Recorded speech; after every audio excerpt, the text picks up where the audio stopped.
আসসালামু আলাইকুম বন্ধুরা, বাঙালি কন্যা চ্যানেলের আরেকটি মিষ্টি ব্লগে তোমাদের অনেক অনেক স্বাগত। আশা করি আল্লাহর রহমতে তোমরা বেশ ভালো আছো, আর আমিও না বেশ সুস্থ আছি গো। তো আমি একটি ছোট্ট গ্রাম থেকে, আমি নূর। তো তোমাদের প্রিয় প্রিয় ভিডিও নিয়ে আমি চলে এসেছি আবার। তো এখন আমি বিছানা টিছানা তুলে নিয়েছি, কারণ দেখতেই পাচ্ছ 7:30 বেজে গেছে। আর তার আগে কিন্তু জোয়ানবাবু স্কুল বেরিয়ে পড়েছে, সেই জন্য আমি তারপরে কিন্তু সব কিছু রেডি করেই এসেছি তোমাদের সঙ্গে আমি একটা গল্প করতে। নতুন নতুন রোজার মাসে না একটু পরিশ্রম হচ্ছে বলে না আজকে কিন্তু একটা সমস্যা হয়ে গেছে। কি বলো তো, আজকে আমাদের একটু দেরি হয়ে গেছে উঠতে, মানে এতটাই দেরি। আমি না প্রত্যেক দিনকে যখন আমি আমার ফোনে অ্যালার্ম দিয়ে রাখি, তখন হচ্ছে আমার দুটো দুটো ওই কি বলবো তোমাদেরকে, 2:10 এরকম সময় মতো করে অ্যালার্মটা দিয়ে রাখি। তো এরকম সময় মতো ঘুম থেকে উঠে তারপরে কিন্তু আমি একটু ওষুধ টষুধ যেগুলো তার যা খাওয়ার আছে সেগুলো খেয়ে টেয়ে নিয়ে তারপরে চলে যাই সোজা রান্নাঘরে। রান্নাবান্না করে নিয়ে তারপরে কিন্তু এসে সবাইকে ঘুম থেকে তুলে তবেই কিন্তু সকলকে খেতে দিই। যেহেতু বুঝতেই পারছো ফজরের পরে কিন্তু আর খাওয়া যাবে না, তার আগে কিন্তু আমাদেরকে বলে দেয় যে আর খাওয়ার সময় শেষ হয়ে গেছে, তার আগে কিন্তু খাওয়াটা স্টপ করতে হয়। তো আজকে এমনই হয়ে গিয়েছিল, মানে সারাদিন প্রচণ্ড পরিশ্রমের পরে না যখন আমি শুতে গিয়েছি তখন আমার বাজে প্রায় 11টা, 11:30 বেজে গিয়েছিল। তারপরে কিন্তু ওই সময় যখন আমার ঘুমটা না ভাঙেনি, জানি না হয়তো অ্যালার্ম বাজেনি হোক বা আমার ফোনটা হয়তো ঘুমটা হয়তো ফোনে অ্যালার্মটা বেজেছে হয়তো ফোনের জন্য, ঘুমের জন্য হয়তো ফোনটা বন্ধ করে দিই, যাই হোক হয়েছে, যার জন্য বেজে গেছে 4টে। আর যখনই আমার শাশুড়িমা এসে তুলেছেন যে আজকে 4টে বেজে গেলো এখনও উঠলো না, কই দেখি বলে যখনই আমার দরজায় ধাক্কা দিয়েছে না, আমি উঠে ঝেড়ে মেরে বসে পড়েছি। আমার সঙ্গে সঙ্গে আমার ছেলে আর আমার হাজব্যান্ড দুজনেই উঠে বসে পড়েছে। মানে এতটাই আমাদের দুজনের মধ্যে একটা ভয় কাজ করছিল যে হয়তো আজকে আর কাউকে আমি সেহরি খাওয়াতে পারলাম না, একটা টেনশন বোধ হচ্ছিলো জানো তো। তো সেই জন্য মানে চেষ্টা করি সব সময় যে ঘুম থেকে উঠে ঠিকঠাক টাইমে সব কিছু রেডি করে সকলকে ঘুম থেকে তুলে সেহরি খাবারটা খাওয়ানোর। হয়তো এক এক দিন হয়তো শরীরের মানে প্রচণ্ড পরিশ্রমের ফলে হয়ে যায়, কিন্তু আমার একটাই ভয় হচ্ছিল যদি আমি নিজে হতাম না তাহলে কিন্তু কোনো অসুবিধা হতো না, যে আমি সেহরি যে কোনো কিছু খেয়ে কিন্তু রেখে দিতে পারবো। কিন্তু এতগুলো মানুষকে যদি আমি না খাইয়ে সেহরি তারপরে যদি রোজার ব্যাপারটা হয় তো কীরকম হয় বুঝতেই পারছো। 4টে বেজে গেছে, তখন আমি ঝেড়ে মেরে, এত ঠান্ডা ছিল তখন আমি আর কিছু গায়ে না দিয়ে তাড়াতাড়ি করে আগে রান্নাঘরে গিয়ে আগে তাড়াতাড়ি করে আলু সিদ্ধ রান্নাবান্না যেগুলো যা করার সেগুলো সবগুলো করে নিয়েছি। করে নিয়ে কিন্তু 4:10-15-র মধ্যে এসে সকলকে ঘুম থেকে তুলে তারপরে তাদেরকে খাবার দাবার দিয়ে খাইয়ে দাইয়ে ব্রাশ ট্রাশ করে নিয়ে তারপরে কিন্তু যখন আমরা একটু একটু বসছি তখন আজান হচ্ছে। তার আগে অবশ্য বলে দিয়েছি আর খাওয়া যাবে না। তো কালকে একটু বিশাল চাপ হয়ে গেছিলো তোমাদের না।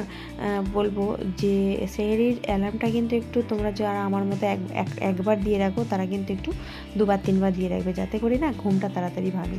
তো আজকে আমার শিক্ষা হয়ে গেছে, তো সেটা তোমাদের সঙ্গে আমি শেয়ার করলাম।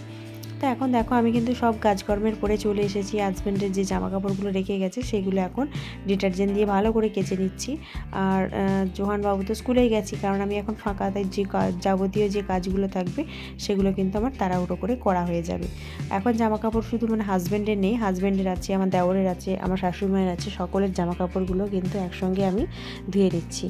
আর কী বলো তো, যখন আমাদের সজলধারায় পানি দিয়েছে তখন কিন্তু পানিটা ভরে রাখা হয়েছে, আর তারপরে যখন সজলধারায় কারেন্ট চলে গেছে তারপরে কিন্তু আর পানি দেয়নি, সেই জন্য এই ড্রামে ড্রামে ভরে রাখা হয়েছে, সেগুলোতেই কিন্তু আমার এখন জামা কাপড় কাচা হয়ে যাবে। ভালো করে কিন্তু আমি সকলের জামা কাপড়গুলো সুন্দর করে পরিষ্কার করে নিচ্ছি। সকাল সকাল না বেশ ঠান্ডা লাগছে, কিন্তু জামা কাপড় ধুতে এসেছি বলে না, তারপর আর জামা কাপড় ধুতেছি বলে না আর সোয়েটারটা পরা হয়নি। সোয়েটারটাও পরিনি, কিন্তু এতটাই ঠান্ডা লাগছে কি বলবো তোমাদেরকে। আর না প্রত্যেক দিন না এরকম ঠান্ডা গরম করে এবার কিন্তু অনেকেরই শরীর খারাপ। আর শরীর খারাপেরই সময় বলো এখন, যেহেতু ঠান্ডা যাবার সময়। আর অনেক হঠাৎ করেই দেখতে পাচ্ছি পৌষ মাসের মতো ঠান্ডা পড়ে গেছে, আবার দেখতে পাচ্ছি যে গরম লাগছে, ফ্যান চালাতে হচ্ছে। একটা বিচ্ছিরি ওয়েদার। তোমাদের কি মনে হয় বলো? এখন আমি সুন্দর করে জামা কাপড়গুলো ভালো করে পরিষ্কার করে কাচাকুচি কেটে নেব। তো এখন আমি চলে এসেছি ছাদে। তো ছাদে আমি সিঁড়ি দিয়ে উঠে চলে এসেছি, আর আমার আসার আগে কিন্তু আমার শাশুড়ি মা চলে এসেছেন। ওই যে কালকে তোমাদের সঙ্গে শেয়ার করেছিলাম যে আমাদের সর্ষে ছাড়তে এসেছিলো, তো সেই সর্ষেগুলি কিন্তু ছাদে আমি কালকে বিকালের দিকে এসে ভালো করে ঢাকা দিয়ে গিয়েছিলাম, ওটা চারানো ছিল।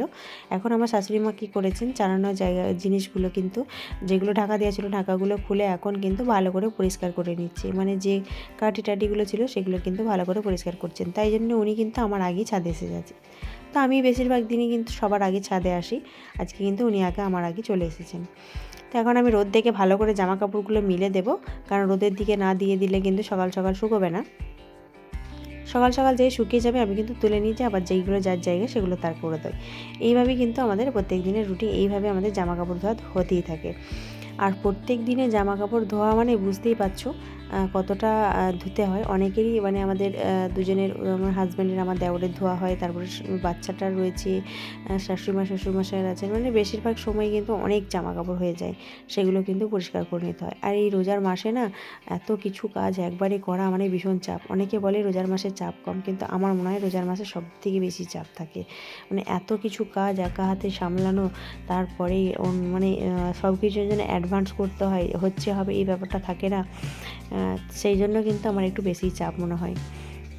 এখন আমি সব জামা কাপড়গুলো সুন্দর করে তারে তারে মেলে দিচ্ছি রোদ দেখে দেখে। আর বেশিরভাগ জামা কাপড় কিন্তু একটু এদিকে মেলতে হচ্ছে, কারণ ওদিকে সেই সর্ষে আছে, আর জামা কাপড় থেকে পানি যদি সর্ষেতে পড়ে আবার ভিজে যাবে, সেই জন্য জায়গা দেখে দেখে কিন্তু মেলে দিতে হচ্ছে।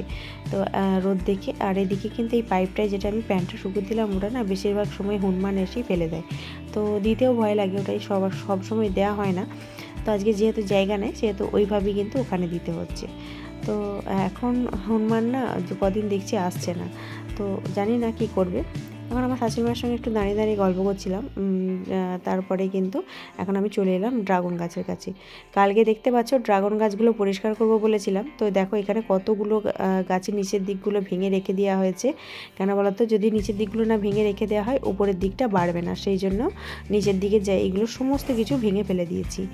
একটু মায়া হচ্ছিল জানো তো, কারণ এত কিছু বেরিয়েছে, তো এত ছোট ছোট চারার মতো বেরিয়েছে, তো তো এগুলো লাগালে হয়তো হবে না, তো জানি না।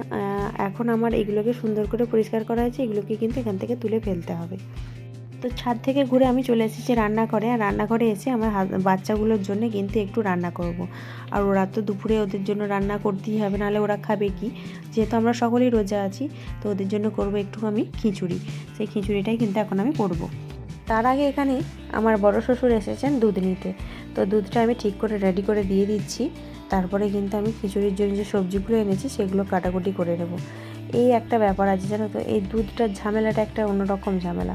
নিজেদের বাড়ির রেখে না রেখে যদি দিয়ে দেওয়া হয় না, বুঝতে পারা যায় না যে কখন কাকে কী দিয়ে দিচ্ছি, তারপরে দেখা যাবে বাড়িতে আবার নেই, তো সেই জন্য আবার সমস্যা হয়। তো এখন আমি আগে নিয়ে নিলাম নিজেদের বাড়ির জন্য, তারপরে কিন্তু যদি হয় তবে কিন্তু দেবো। বাড়ির জন্য কিন্তু আগে রাখতাম না, এখন কেন রাখতে হয় জানো, রোজার দিন তো, রোজার দিনে ভোরের দিকে অনেকে কিন্তু দুধ ভাত দুধ মুড়ি এগুলো খায়, সেই জন্য রোজার দিনকে বলে আমাদেরকে কিন্তু একটু রাখতে হয়। তো কোনো ব্যাপার না, এখন আমার হয়ে গেছে দুধ মাপা। এখন আমি দুধের বালতিটা ভালো করে ধুয়ে সেই পানিটা কিন্তু আমাদের যে জায়গাটায় কিন্তু আমি দুধটা আমাদের নিজেদের ঘরে সেটাই ঢেলে দিলাম।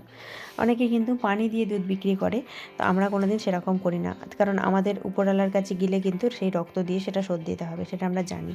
তাই এক ফোঁটা পানি পড়লে সেটা কিন্তু দুধটা আমরা কোনোদিনই কাউকে দিই না। তো এখন আমি সবজিগুলো কেটে নেব, সবজিগুলো কেটে ভালো করে পরিষ্কার করে ধুয়ে নেব। কী কী সবজি দিচ্ছি তোমাদের সঙ্গে সেটা শেয়ার করব, তোমরা দেখতে থাকো। ওদের সবজিতে আমি দিয়েছি বাঁধাকপি আছে, ফুলকপি আছে, বিনস আছে, পেঁয়াজ আছে, মটরশুঁটি ছিল অল্প, জানি না কতটা কী হবে, তো দিয়েছি টমেটো আর চাল ডাল, এগুলো দিয়েই কিন্তু ওদের আজকের খিচুড়ি হবে। তো আমি খিচুড়িতে কিন্তু অনেক সময় জিরের ফোড়ন দিই, তো আজকে দেবো না ভাবছি, কারণ জিরের ফোড়নটা সবসময় ভালো লাগবে না খেতে। এখন আমি দুধগুলোকে ভালো করে ফুটিয়ে নিচ্ছি, যেহেতু জুহানবাবুর দুধ আছে, বাড়ির দুধ আছে, সেগুলো কিন্তু আমি ভালো করে এখন ফুটিয়ে নেব।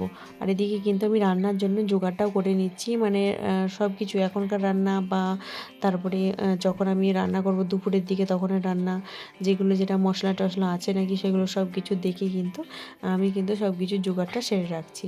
এদিকে যতক্ষণ দুধটা ফুটুক আর এদিকের কাজগুলো আমার হয়ে যাক আর কি, সব কিছু একবারে মিলেমিশে হয়ে যাবে। তো আমি এখন প্রেশার কুকারে খিচুড়িটা দেবো, সেই জন্য প্রেশার কুকারটা নিয়ে এসে বসেছি। আর এদিকে কিন্তু আমার দুধটা ফুটে গেছে, সেই জন্য আমি একটু গুঁড়িয়ে দিচ্ছি। আর বেশিক্ষণ বাবা দুধ কি জিনিসটা এমনই না, যখন তুমি দেখবে না তখন তোমার ফুটে কিন্তু নিচে পড়ে যাবে, আর যখন তুমি দেখে বসে থাকবে তার দিকে তাকিয়ে তার চট করে কিন্তু ফুটতে চাইবে না। এটাই হচ্ছে দুধের ধর্ম। তা এখন আমি খিচুড়িতে একটু সামান্য তেল দিয়ে দিচ্ছি। এরপর আমি ভালো করে প্রেশারটা মুড়ে নেব, একটু ঘেঁটে নিয়ে, তো মুড়ে নিয়ে তারপরে কিন্তু আমি দুধ নামিয়ে তবেই কিন্তু আমি প্রেশারটা বসাতে পারবো। ততক্ষণে যেন দুধটা বয়েল হচ্ছে, এখন আমি ভালো করে একটু এটাও নেড়ে দেবো, আর এটাকে নামিয়ে দিই, তবেই কিন্তু প্রেশার কুকারটা বসিয়ে দেবো। ততক্ষণ সিটি হোক, তারপরে কিন্তু আমি অন্য কাজগুলো করতে পারবো। আর এদিকে কিন্তু আমার যেটা বাড়ির দুধ, সেটা দুধটা ফুটে গেছে, তার আমি একটু ভাপটা ছাড়ানোর জন্য নিচে রেখেছি ডালাটা। এখন আমি ওইদিকে রান্নাবান্না করার জন্য, মানে দুপুরের টাইমে আমি 3টের সময় যখন রান্না করব, তার জন্য কিন্তু এখন এদিকটা আমি পরিষ্কার করে নিচ্ছি। এদিকটা পরিষ্কার করে রেখে গেলে সেই যখন আমি শুয়ে থাকতে উঠে একবার কিন্তু গোসল টোসল করে কিন্তু নামাজ পড়ে একবার শুই জোহানবাবুকে ঘুম পাড়ানোর জন্য। তারপরে যখন আসি তখন না এসে আর এসব করতে ভালো লাগে না, তাই তখন আমি আগে থেকে এটা করে রাখি। তাই যে জোগাড়গুলো করার সেগুলো কিন্তু আমি সুন্দর করে এই সাইডে সাজিয়ে নেব, মশলার পেতে বা রান্না করার যেগুলো যা লাগবে সরঞ্জাম সব কিছুই। আর আমাদের আজকে রান্না হবে আলু ভাজা, ডাল আর একটা চচ্চড়ি হবে। তো আজকের এই আমাদের তরকারি। রোজার দিনে প্রত্যেক দিনই সবাই বলেছিল মাছ মাংস ডিম খাবো, ভালো লাগে না অন্য কিছু খেতে। তো অনেকেরই পেটটা খারাপ আছে, সেই জন্য কিন্তু আজকে হচ্ছে না এইসব জিনিস। এখন আমি এদিকে কিন্তু হাঁড়িগুলোর নিচে প্রলেপ দিয়ে নেব। আর এখানে দেখতে পাচ্ছ 2টো মাছ আমি রেখেছি, ওদের খিচুড়ির সঙ্গে মাছটা ভাজা করে দেবো, সেই জন্য মাছটা আমি কিন্তু ফ্রিজ থেকে বার করে ভিজিয়ে রেখেছি, যাতে কিন্তু বরফটা গলে ঠান্ডাটা ঠিকঠাক হয়ে যায় আর কি, নর্মালে আসে। এখন আমি প্রলেপটা সব জায়গায় দিয়ে নেব, মানে হাঁড়িতে বা কড়াইয়ে বা প্রেশার কুকারে রান্না হবে সেই জায়গাগুলোতে প্রলেপটা দিয়ে রাখলে কিন্তু যেমন তুলতেও সুবিধে, তেমন কিন্তু কালিটাও ধরে রাখে না।